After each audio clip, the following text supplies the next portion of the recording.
Welcome to Adeline Redesign. This is part 6 of assembly line style furniture flipping. You don't have to have seen the other 5 to see this one. This episode, what I'll be going over is spraying in a booth.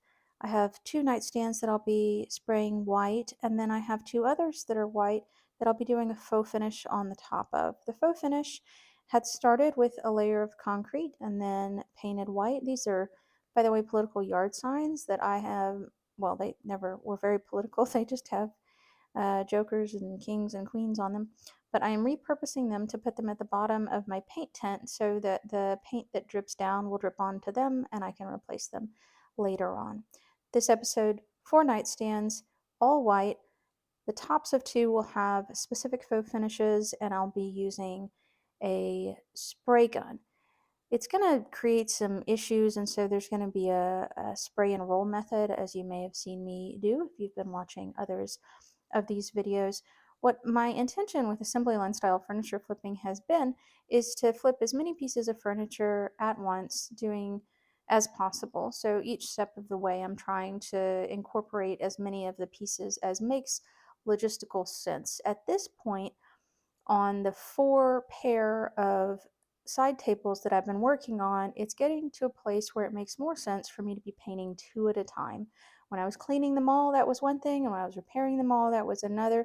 Even with priming, it was easier, but since I'm doing different colors at this point and I have a limited amount of space in my paint booth, it or paint tent, it makes a lot more sense for me to be doing this 2 at a time. And so the 2 white are going to be lovely. How many coats it requires is a little excessive.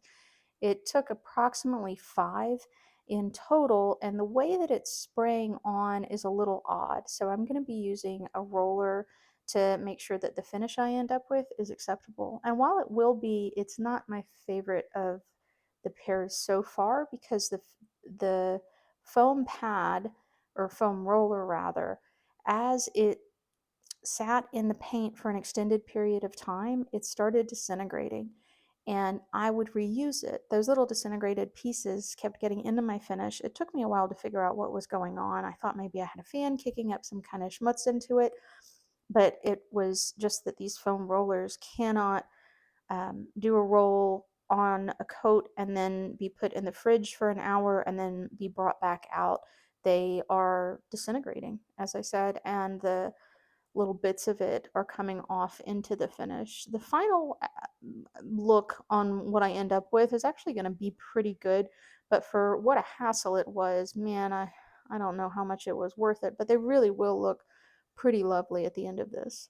The sprayer that I'm using is an HVLP spray gun. It's fairly standard. I have repeatedly been calling it my Wagner, but it is not a Wagner spray gun. I looked it up to confirm what the price was and to make sure that I was giving you accurate information, and I found out that it's not even a Wagner as I had thought. This is a 700-watt HVLP spray gun. It has cleaning and blowing joints, 4 nozzles, 3 spray patterns, and it is fairly easy to clean. It's done well for furniture. I don't have that many complaints about it. I think any of the issues that I've run into it are issues that it's run into with me, if that makes sense. I think there's a lot of room for improvement on my part to learn better what viscosity level I need that paint to be. The major hurdles have been me. Additionally, even though it saves a lot of time, and I know that technically is true, the cleanup of the spray gun compared to the cleanup of a paintbrush and roller is a psychological hurdle for me. Doing these things where I'm timing myself, or essentially timing myself because I am recording, I get a really good feel for how much faster it is to spray. The finish on that looks beautiful, doesn't it? How much faster it is to spray than it is to paint brush on, especially, or even to roll on. And so I'm trying to make myself use the spray gun more often, even though I have found that I'm not getting it to spray the way I want it to. As I said, I believe that's a user error. Another reason why I wanted to look it up is because as part of doing this series, I've determined that doing furniture flipping assembly line style especially for the cleaning and the repair, all the prep work. It is a huge time saver to do as much at the same time as possible, to an extent that's greater than I had even thought it would be. And I had thought that it would be pretty time saving.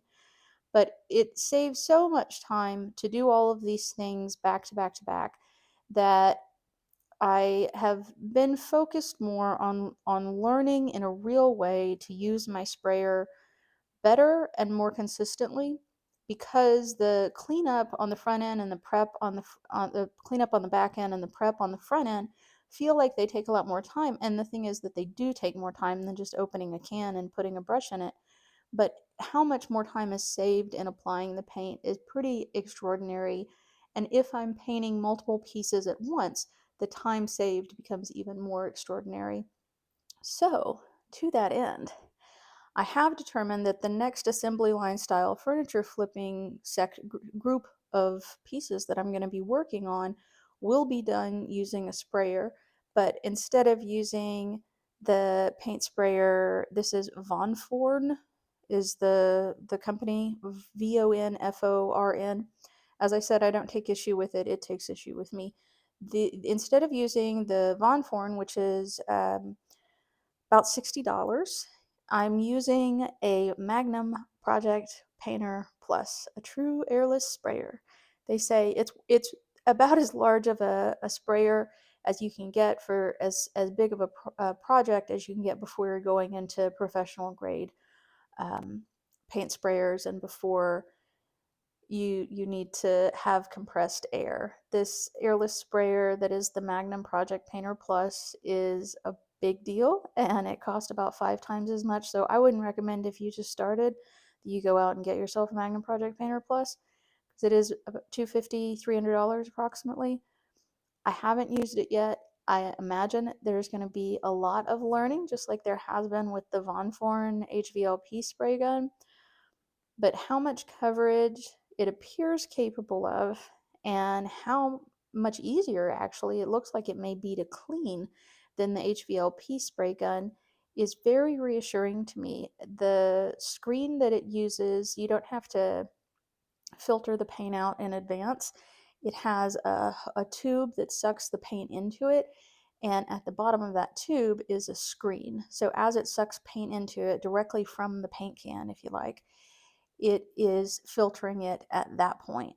And so you don't have to do the filtration yourself. One of the major disadvantages that I've read about and that I've seen is in cleanup, there's a lot of paint that ends up having to go to the trash.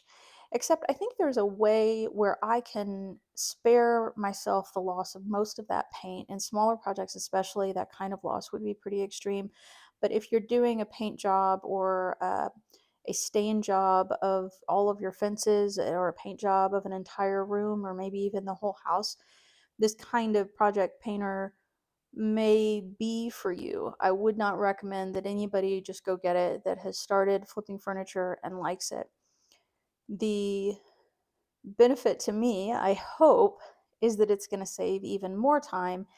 And I have also gotten for myself 4 more rolling dollies, so that I will be able to have 6 pieces of furniture that are on dollies at the same time. In addition to those 6 dollies, I have a creeper, which is a mechanic's rolling chair that transforms from chair into something of a rolling bed. You can picture what a mechanic would want. That's what I have as the creeper. And then I also have some moving dollies that I can fashion to use on another, which would mean that I could have 8 side tables that are very portable at one time. My hope is that the weather will be good enough for me to be able to use my Magnum Project Painter Plus outside. And as part of doing that, that I'll be able to roll them out onto the a tarp that I set up and paint as many as possible at one time as possible. I really liked Ben Shellac.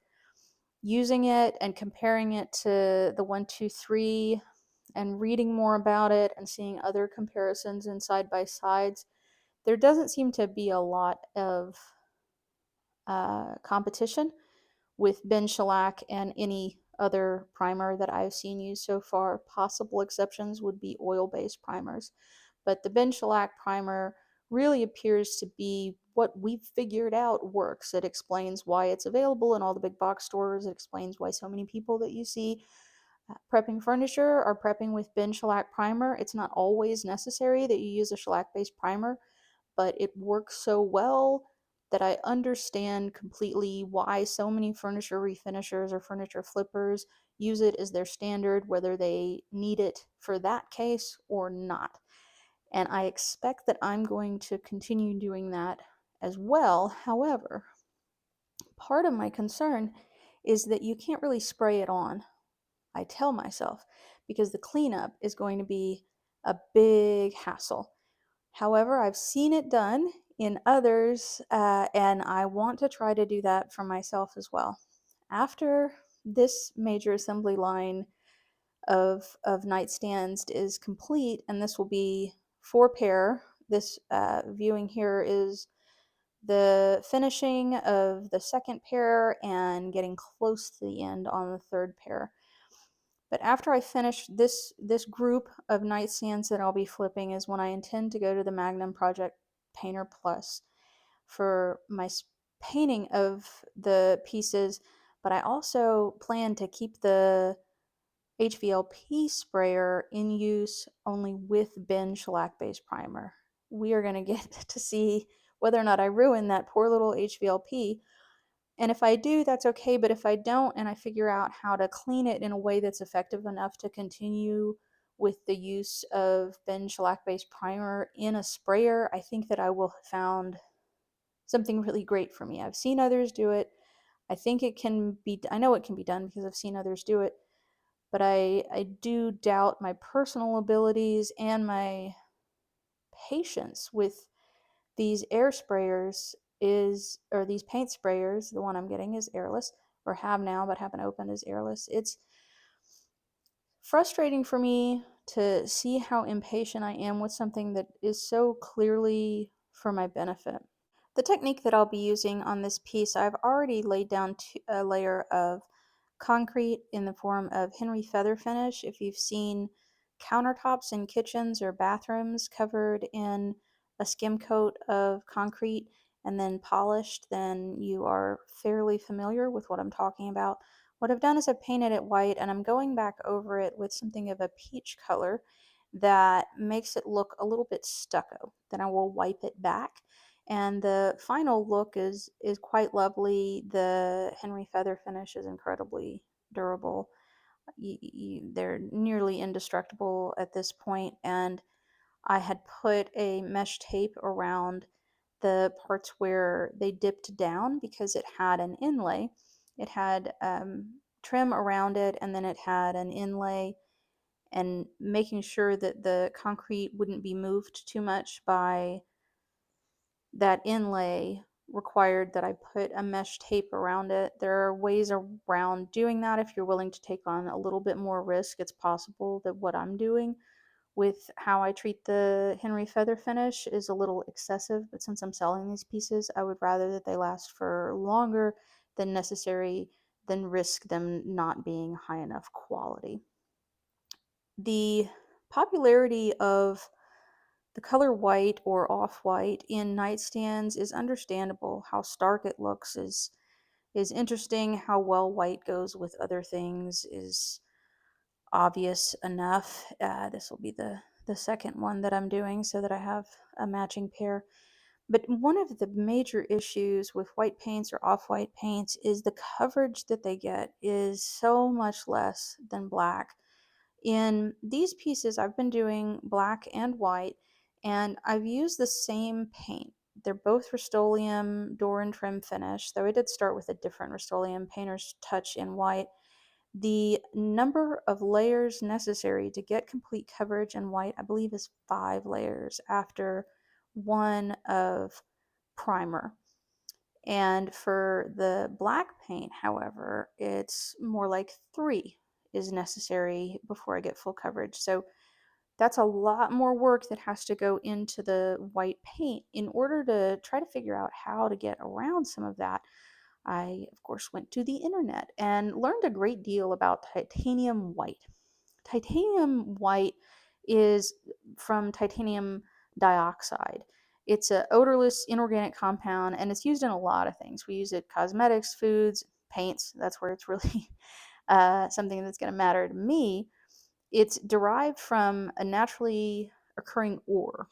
There are a couple of ores that it may be derived from, and it is a food additive.